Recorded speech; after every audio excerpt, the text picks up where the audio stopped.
Opposition parties are saying that a person who has given hate speeches in the past is being promoted in the BJP, and all of this happening just on the eve of elections goes to show that this is nothing but an attempt to polarize. That's the charge coming in from the opposition parties.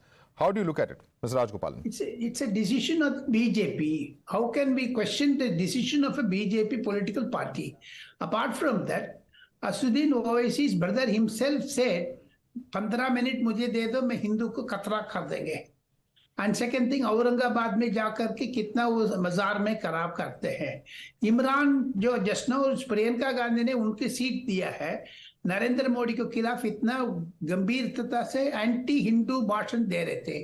So therefore मुझे लगता है तेलंगाना में कांग्रेस डर गई है.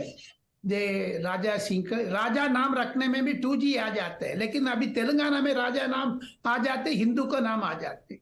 So therefore, my understanding is a BJP's decision. We have to support that or oppose that. It is a party decision. Who are we to discuss that, the mother? No, why Congress? Why Congress? Or, but it's a fact. But it's a fact that. Yeah, but it's a fact that he has given hate speeches. But fair enough. Let me put this question across to. Apart from that, 1 second. Apart from that, Mani Shankar goes to Pakistan. He gives a hate speech against Narendra Modi. And same Mani Shankar was from Trinamool Congress. He resigned and he is admitted into Congress. Why should Congress do that? Let me take this across to Adil Hussain, who's a spokesperson and youth president of the MIM.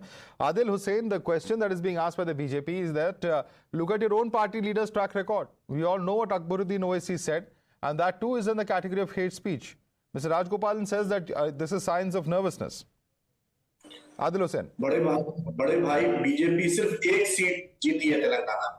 ये हार का डर है उसको, इसलिए hate speech करने वाले को बीजेपी प्रमोट करी है. प्रधानमंत्री किस मुंह से सऊदी अरब जाएंगे, किस मुंह से मिडिल ईस्ट जाएंगे. प्रोफेट मोहम्मद सल्लल्लाहु अलैहि वसल्लम पूरी दुनिया के मैसेंजर ऑफ पीस, और आप क्या दिखाना चाहते हैं? यही मुसलमानों के दिल को मजबूत करना चाहते हैं, उनके दिल को और तकलीफ देना चाहते हैं. प्रधानमंत्री या जेपी नड्डा इनको रिवोक करके क्या दिखाना चाहते हैं? बीजेपी को सिर्फ एक एमएलए है तेलंगाना में. बीजेपी 10 एमएलए क्रॉस नहीं कर सकती है.